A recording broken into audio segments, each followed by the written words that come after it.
Hey, what's going on, guys? How are you? Welcome. Hey, let's turn this way. Maybe that's better. I don't know what the lighting looks like on your end at all because I don't see what you see. But welcome to this video. We're just going to look at stuff. Did a bunch of paperwork today. Things are just moving forward. I'm doing remodeling, but doing it really slow and at my own pace. But I kind of played around with the comic books last night, and uh, action figures are still mostly here. Let's go to this. Action figures, a lot of them are packed, and but there's stuff that didn't get packed, and then there's stuff that I've pulled out because I wanted to look at a couple things, and then like this Spider-Man 2 case, this action figure case is filled with nothing but DC figures. There's still a lot of them are in here, and but I did pull out a lot of DC figures. All the Marvel figures are still all in packed up. They're all still packed. But let's look at what's out and what's on display and how the display and how the shelving units look right now. So behind these comics that you see standing up right here. Now I was talking with Gratu earlier today on the Hotel Orloff, and he was saying how he had used to seeing this looking like this, just seeing, because I have all of my comics in these shelves. Each one of these shelves holds probably a little bit more than a long box. They're all alphabetical. But what I did was I pulled randomly, I pulled comics out of whatever was behind this area. Like this is there's a Generation Next is in here somewhere, and this isn't one of my favorite comics, but it's not bad. But this is one of my favorite comics, and like if you look here, behind here, look at all those Marvel Giant Size. That's just nothing but Marvel Giant Size. But now we have this Giant Size Chillers in front of it, so now we know alphabetically where we are, right? And then I put like action figures in front of them. Sometimes the action figures that I put in front of them correspond to the comics. Like here's an Amazing Spider-Man comic back there with the black cat. Remember where I bought that? And there's a Mego Spider-Man figure. Anyway, let's head up top and take a look and see what's on display. We'll get down there in a second. Here's the horses that didn't get packed that are still out. Haven't taken anything off the wall yet. You can see the posters back there are still there. The Pulsar, Man of Tomorrow. There's another Pulsar. I would like to get a replica, a reproduction box for this Pulsar figure. That horse that's the horse that goes to that covered wagon. There are a couple of vinyl banks, you know. This stuff is just stuff that didn't get packed, and so that's why it's still all out. Can't remember where this came from. I bought what? This came from something. This came off of a toy that I bought. So this was stuck to the outside of a toy that I bought, but it was so old that the adhesive that had made it stick to the box. It was a race set, a TCR, Total Control Racing. We should go look at it. Let's go see if we can find it right now. Anyway, I go, wow, look at this sticker, this Sears. They bought it at Sears, and I touched this, and it just slipped and fell right off the box. Isn't that funny? And it made it all the way through the mail to me somehow, and it was like stuck on the box in somebody's garage for 50 years, and then somehow it made it through the mail to us here, and we got an original Sears sticker. Okay, remember how in this place toys overflow into everything. So this whole closet holds a lot of clothing. This is my t-shirt collection. These are my t-shirts. But up here we have this is all a lot of large toys. This is all stuff that's really big and oversized, so it's in here. Let's look at this. What are we really here for? We really came here for this down here. Total Control Off-Road CJ7 with the Jeeps. It's in there. Everything's in there. That's where the sticker came from. But look, here's some mark sets. There's the Marks IV Apache down there. There's the Knights, the Noble, or whatever they're called, the Fighting Knights. But let's look at this Batman figure up here.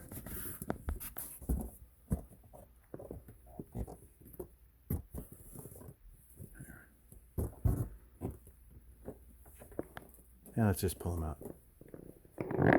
Let's get this Colossus figure too. What the hell? The heck are we doing? We're just grabbing stuff. This is the beauty of living in an apartment that is now kind of like my own personal toy store. Okay, we got stuff under our arms. Okay, let's figure this out.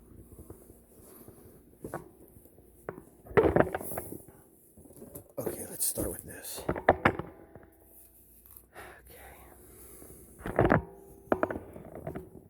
Toys Era is a Chinese unlicensed toy company that makes unlicensed action figures, high-end ones. Like if you look at this box, looks a lot like the costume for Colossus.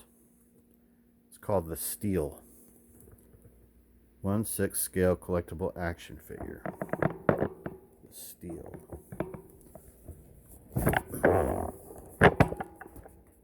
So this is going to be a Colossus.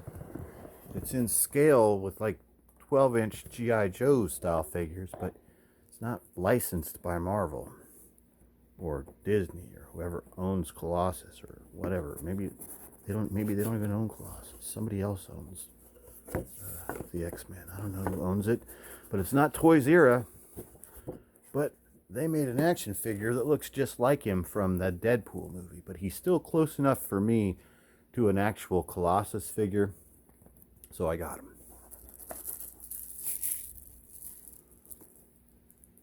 And he's giant. Yeah, he's about 15 or 16 inches tall.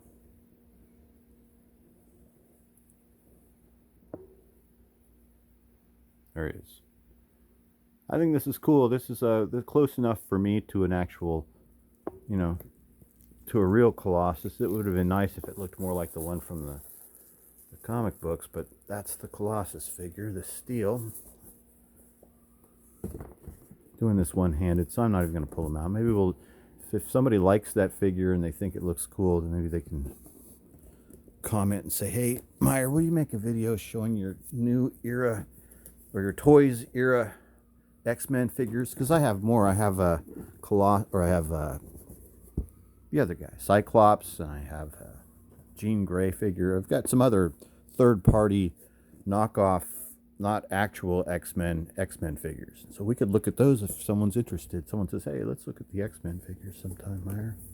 Maybe we'll look at them. I'm sure we'll look at them anyway. This is very large. This is that big thing that came out of the hall closet. It's about 18 inches tall.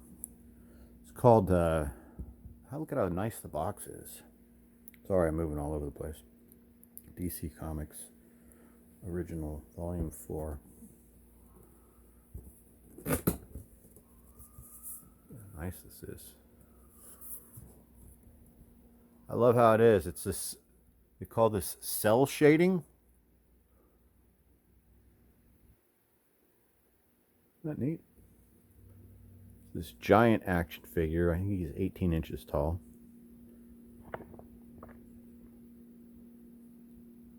Very nice display box. We should keep him out and use. A lot of this stuff needs to come out. Stuff that's all stashed away in places. And that's what we have to do. We're in constant rotation. Here, Chateau Green Blot. Constant rotation. Where were we? We were talking about Sears and that sticker and the stuff that didn't get packed yet. There's Solomon Grundy, Born on a Monday. I like that. That's a cool Solomon Grundy figure. This is a new Joker figure. I like this is a new Superman figure. This is a really good Superman. New to me. These aren't new. These figures have been out for a while. These are McFarlane DC Universe. These are like from 2 years ago. Let's look at some comic covers. Remember we were talking about how they're alphabetical, so here's the G's.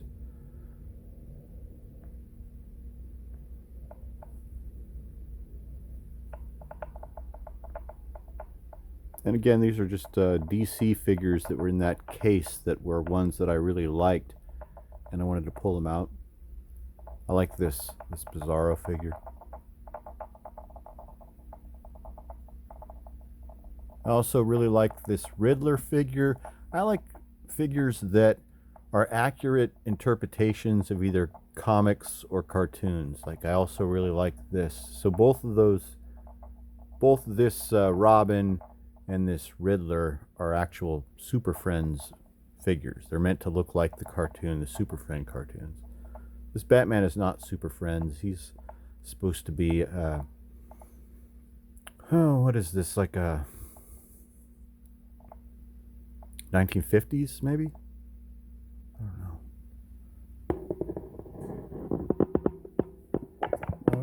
Let's keep going alphabetically. Now we're up to the H's, or maybe these are the I's. This is Incredible Hulk.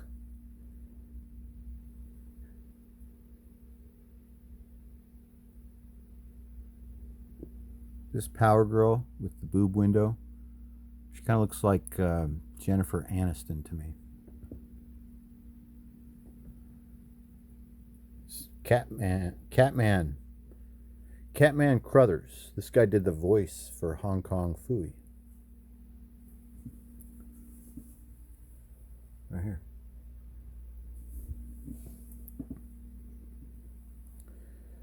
This is Orion from the New Gods. Just not, I mean, I don't know. Anyway. I didn't hate the New Gods. I just didn't love them. Just like the Eternals, just like a lot of, with the exception of like Commandy and the Demon, and then there's some other stuff that I like that he did, but the stuff that Jack Kirby did on his own in the early 70s, mid 70s, it wasn't that great. Some of it's hard to follow, hard to read. Yeah, I'm just haven't really got into. I never really got into this stuff. This New Gods, Mr. Miracle. What's the other one with the weird aliens? I don't know. Just I don't know. Tono and Kono, the Jungle Twins, with a really cool Blackhawk figure right there in front of them. Kazar, the Savage. This was a fun book. This is when it was a prestige format or something like that, a direct market. This was from like 1983 when I worked at the comic shop. That's where this came from. That's the era. This is Alfred E. Newman. This is a character called Metamorpho. I'm glad nobody knows who he is and they haven't done anything to update him or anything to screw this character up because he's so cool. That is a little Archie comic, one of my favorites. Love little Archie. I mean, you can actually see why it's the best Archie comic. Here's an early Madman comic. This might have been one of the first times that I discovered Michael Allred and Madman. And this probably it came from a quarter bin or something like that. I did not buy Madman New when I first found it. I found this, and I found some of his other earlier stuff, like Graphic Music, I think is the name of it. They're in here. They were all in quarter bins in the early 90s. This is a Flash figure from the animated series. Not the Flash animated series. Maybe Justice League. Maybe Superman. I'm not sure. Judge Dredd. That's a really cool Judge Dredd figure. And Marvel Fanfare. This was a fun title. It's really good.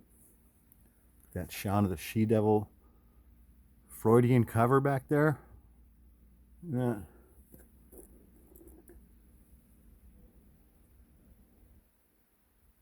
The snake represents your father who you want to kill.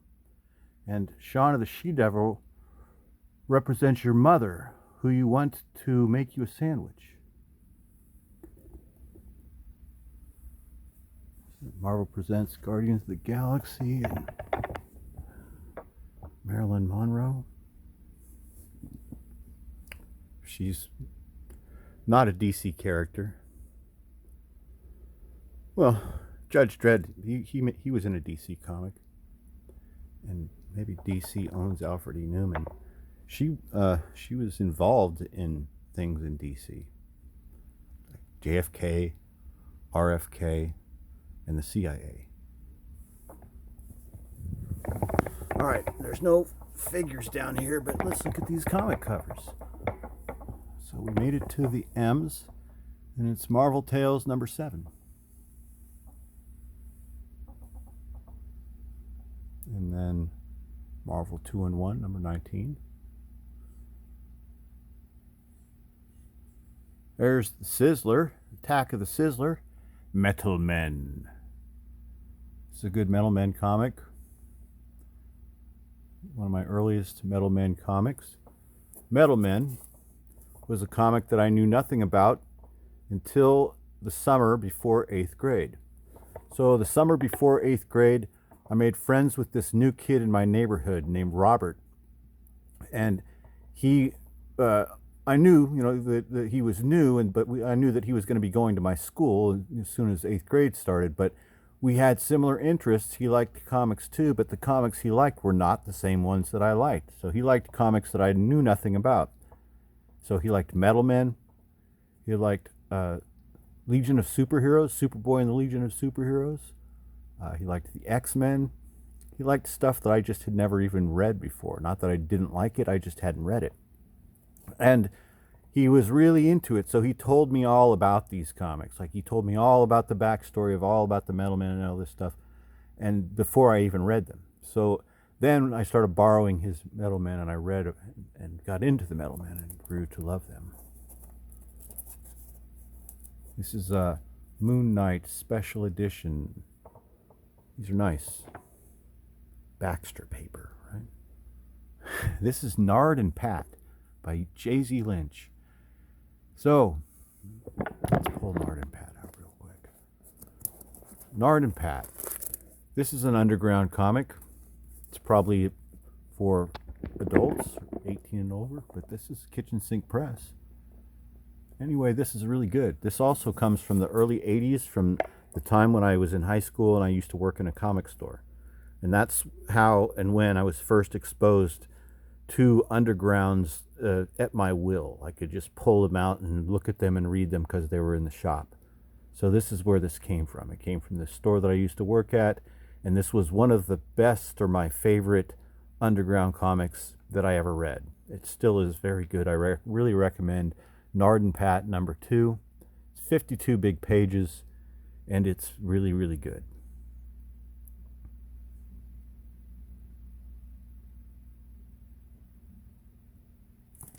Nard and Pat. You should read Nard and Pat. This is Golden Age stuff down here. Now, this isn't alphabetical. It's just the largest, not the largest, but some of the larger portions of my Golden Age collection. So you can look over here. Behind here is going to be Lev Gleason stuff like Boy and Daredevil. And Crime Does Not Pay and Black Diamond Western. But then right here is a large area of Dell 4-color. So this is a Dell 4-color area. Let's pull these out and look at them. Why not? Let's just look at them individually and see what we got. This is Boy Illustories, but typically referred to as Boy Comics. This is a Lev Gleason title starring this kid named Crime Buster. And then he has a pet monkey that you see up on his shoulder. That monkey's name is Squeaks. And he's sentient. That monkey can solve problems. He can save people. He can do all kinds of things. His name is Squeaks. See, right here. Right here on the cover, you're doing fine, Squeaks. Don't get trapped in there. Jump through a side window. See, Squeaks is so in on the whole bit that Squeaks is going to lure this tiger into the cage and then jump out one of these side windows. CB, we're so familiar with boy comics that we call Crime Buster, we just call him CB for short. His costume, he's not really a superhero, he's just an orphan. His costume is a hockey jersey and some sort of athletic uniform with a homemade cape of some sort. That's as close as he gets to an actual costume. He doesn't have any superpowers. He wears white gloves, but he'll go into full-on hand-to-hand combat with grown men, gangsters, loan sharks. It happens all the time. But Squeaks is always there to help. Boy Illustories, 52 big pages. A full-size 52-page mag, no skimping. I like how it just says boy. And then look, conforms to the comics code. Lev Gleason, Charles Biro, and Bob Wood. You can tell the earlier Lev Gleason comics, because the earlier Lev Gleason comics will have all three of these men's names on the cover.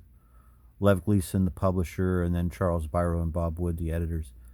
But at one point later on in the mid-50s, Bob Wood would be convicted of murder, and he would no longer be working for Lev Gleason, and so then it would just be Lev Gleason and Charles Biro on the cover.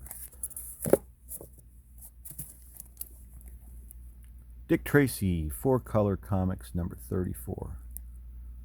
This is the newest addition to my collection that is like the new little crown part of my collection that I got from Kevin at Gotham City Comics.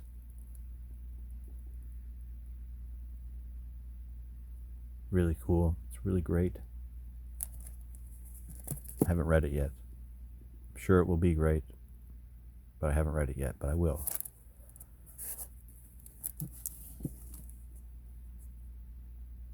Walt Disney's Huey, Dewey, and Louie Back to School Dell Giant. This is Dell Giant number 22. So this was an actual title, just called the Dell Giant. But in addition, Dell also put out other giant-sized titles constantly. So when people when they say I've got a collection of Dell Giants, they mean both that they collect this title Dell Giant, but then they also mean that they collect comics like this, where it's Walt Disney's Picnic Party, number 6, and it is also a Dell Giant, see here on the side, but it's not actually the Dell Giant, it's a Dell Giant. A large collection of these that are all here, and they're all like 100 pages. They're really long. Now, this is a large portion of the collection is Tarzan. I love this Golden Age Tarzan. This is number 22. This is a double, and I set this one out. I have another copy of this that's in here, but this is set out here because I'm going to give this to my son, who also likes Tarzan and reads Tarzan. But let's see, look, here's Flintstones, bigger and bolder. These are Dell Giants. Yeah. But then if we go like this, here we go. So, okay, these are giant Tarzans. So then also, this is a whole other thing. Look, like here's a Dell Giant. That's a giant-sized Tarzan, right? But it's not a giant Tarzan. It's a Dell Giant. It's actually Dell Giant number 37. But there were also, well, these are Tarzan's Jungle Annuals. They're not actually giant-sized Tarzans. Are they all Jungle Annuals? So I am wrong about that. But the giant-sized Tarzans were referred to as Jungle Annuals. See, look, this one is in beautiful shape. There's a little crease right there, but otherwise this thing looks like brand new. This other one before it might be in better shape. This looks like a brand new comic, but it's from 1955 or something. Look at it. And it's a giant 100 pager. It's never been rolled, or looks like it's never been read. We should send this to the CGC. I'm joking. I would never send this to the CGC. Are you kidding? Let's see, where are we? Okay. See, so then after that, let's see, here's the other Tarzan 22. But then after that, it's just Tarzan after Tarzan. These are all Tarzans. Or Tarzan, depending on how you pronounce it. I always say Tarzan, but I wish that I said Tarzan, because Tarzan sounds cooler. And that's what, like, the people in the movie, like, you know, it seems like Tarzan's friends call him Tarzan, but I don't know why I call him Tarzan. It just comes out. Sometimes I say Conan too, but Conan sounds better. But then when you say Conan, it sounds like you're talking about that horrible talk show host. Very unfunny. Okay. There's that Avengers comic that I bought the night that we picked up a hitchhiker. Or two hitchhikers. Archie's Madhouse. Okay, this is another good Archie comic. Not that any other Archie comics aren't good, because I like a lot of other Archie titles too. Betty and Veronica is good. Life with Archie is good. But Little Archie is best. And then after Little Archie is Archie's Madhouse. There's Spider-Man that I bought at the old comic shop.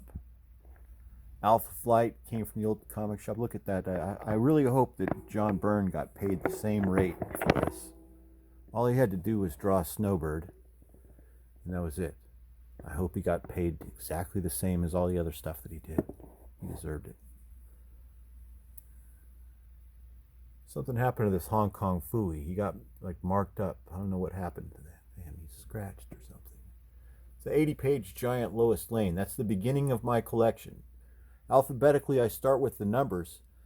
And since on the indicia it says 80-page giant at the beginning of the series like that, 80, and later they adopted the spelling of 80-page giant, you know, the EIGHTY giant, or page, and then giant. But when the series started, it was like this. And so I put my 80-page giants at the very beginning of my collection. The only thing that comes before 80-page giant is 2001: A Space Odyssey. That was a good Jack Kirby comic. And 1963, those Alan Moore. Who else did that? Rick Veitch? No, I don't know who did that. Anyway, those Image comics from the early 90s that were parodying or paying homage to the stuff that I like. Silver Age. Okay, West Coast Avengers. Batman, the animated series. This is, speaking of John Byrne, isn't that a beautiful cover? Look at how good. Nobody drew. I really love the way he draws women, and I like the way he draws Tigra. This was a good run. I liked this comic, Legends of the Dark Knight, and this was a fun little story, Going Sane. The Joker, I really liked a lot of these little stories. That was a fun concept. I like that. There's the Black Panther. Jack Kirby. Captain America. This is more John Byrne, I think. There's Casper. He's ingested this kid's balloon. He's taking it. He's a friendly ghost. There's Conan the Barbarian.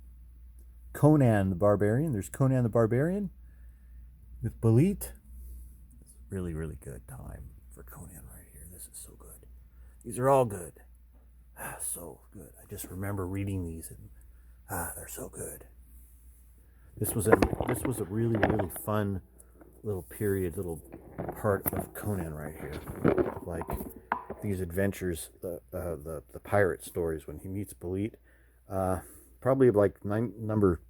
I mean, it's not like it was little. It's like 2 years. This was like 2 years of amazing comic adventures in the southern part of the Hyperborea, southern part of the map, like the islands and the African part, right?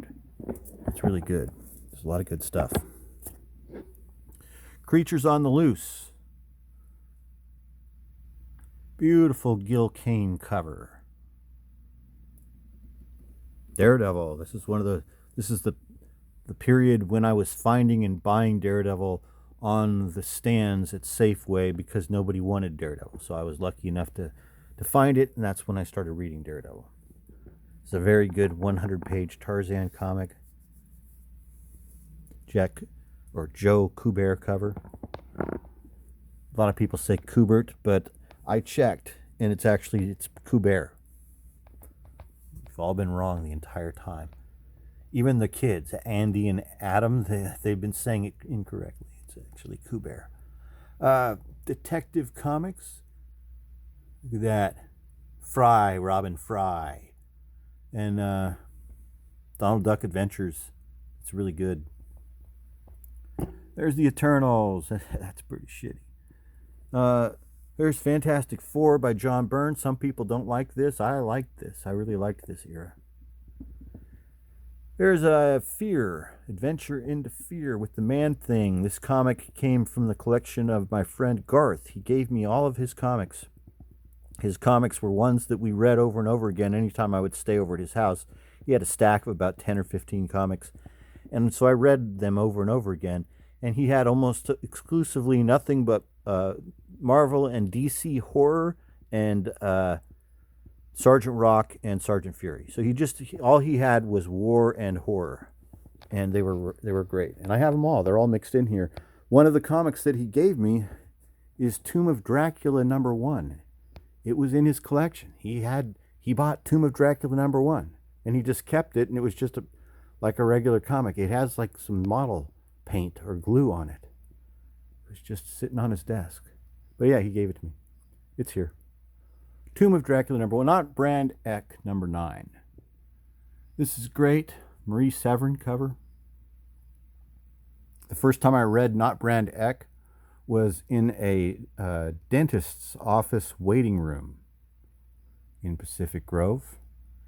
And I remember I hate the dentist. Even when I was a little kid, I hated the dentist. But I'm there and I'm a little kid, and they had comic books. And one of the comics they had was Not Brand Echh. It wasn't this issue. It's, I think, issue #4.